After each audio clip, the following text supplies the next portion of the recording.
Hey everybody, welcome to NoDQ&A video right here on NoDQ.com.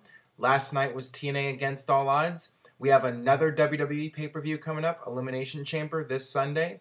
So make sure you stop by NoDQ.com for the very latest. But for now, let's get right down to your questions. With Vince Russo out as head writer for TNA, do you think that this is their chance to start over in a sense? Or do you think Hogan and Bischoff will still have a lot of creative control? The situation in TNA is really confusing right now. Sunday afternoon, it was reported that Vince Russo was being replaced as the TNA head writer and Dave Lagana would be taking over. I posted a video on YouTube recapping this, and then shortly afterwards, there were all these conflicting reports. People in TNA saying that this was not true, that Lagana was not replacing Vince Russo. Here's what we know at this point. It's believed that Vince Russo might be done with TNA. Now, what does this mean? Was he fired? Probably not. Pretty much everyone knows that Dixie Carter does not want to fire Vince Russo. She even said in an interview, if somebody says fire Russo, I'm going to fire somebody else. So the speculation is that in order to get rid of Vince Russo, perhaps TNA has diminished his role so greatly that Russo would have no other choice but to quit. So perhaps Russo has quit, perhaps he's going to quit. It's really unknown at this point. Nobody really knows what's going on. And, I mean, you could see it kind of coming. I mean, several months ago, Russo was demoted, and Bruce Pritchard took over some of Russo's duties, but Russo obviously still had some input. And, you know, as far as Hogan and Bischoff go, obviously they still have some input as well. I mean, Bischoff is in control of this whole storyline with his son Garrett. So who knows where things go from here? I mean, at some point, maybe Dave Lagana will take over as the head writer. I mean, it seems like it's going in that direction, but no one really knows right now, and everything's up in the air. So we're just going to have to wait and see what happens with TNA. But it should be a couple interesting months, I think, to say the least. Hey, Aaron, I've heard rumors that say WWE officials are considering the idea of moving Smackdown to Tuesdays permanently. And if true, what are your thoughts on how do you think it'll turn out? P.S. Love the videos. I think they need to get away from Friday nights. I think that was a bad decision from the get-go. You have people that go out on Friday nights. It's not a good night to have wrestling and expect people to tune in on a Friday night and watch it.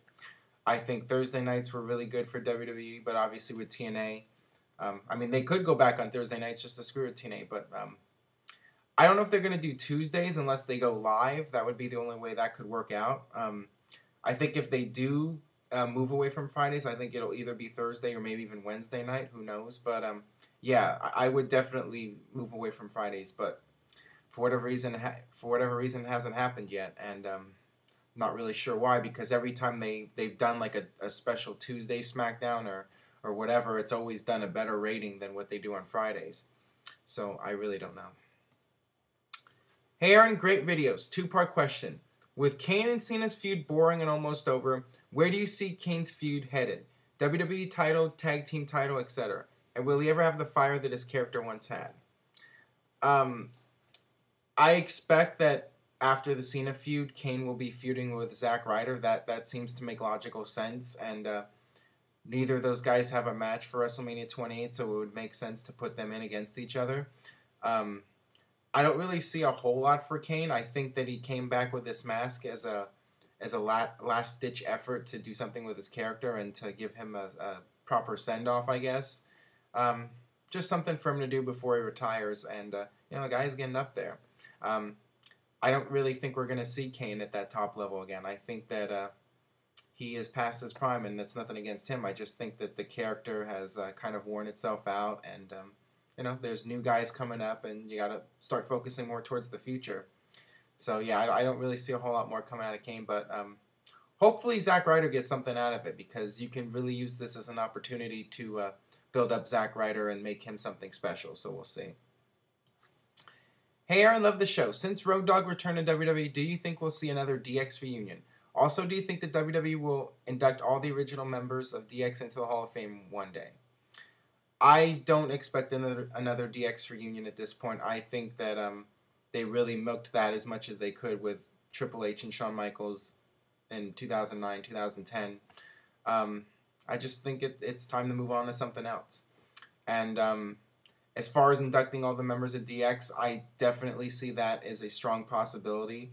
Considering that they've inducted the Horsemen as a group, I think it's only a matter of time before you bring in DX as a faction.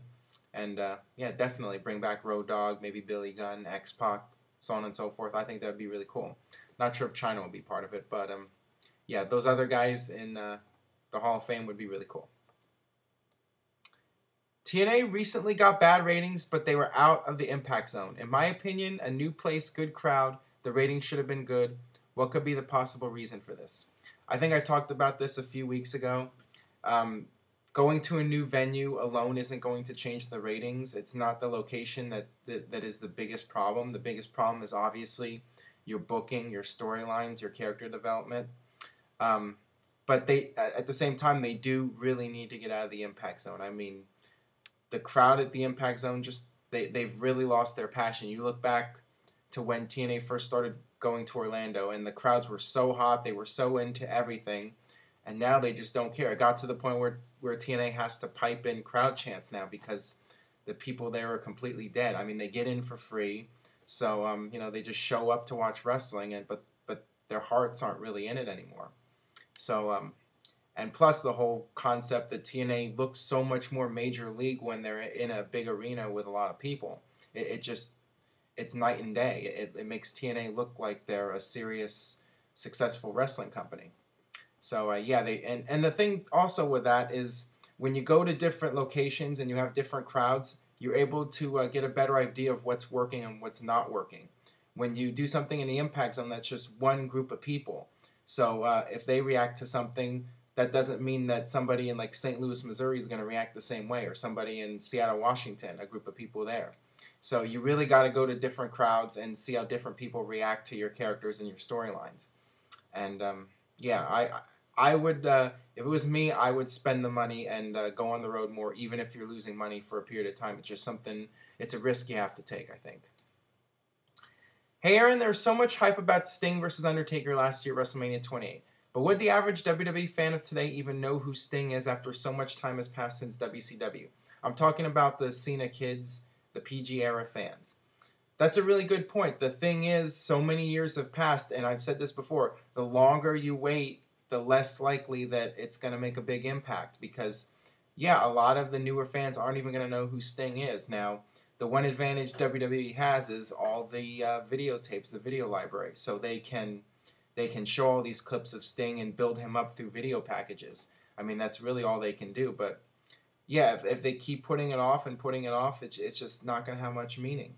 So I think that the ship might have sailed now with Sting. I would be really surprised at this point if it happens. And why is Santa Claus texting me right now? I don't know. But anyways, that'll do it for today's edition of NoDQ&A Video right here on NoDQ.com.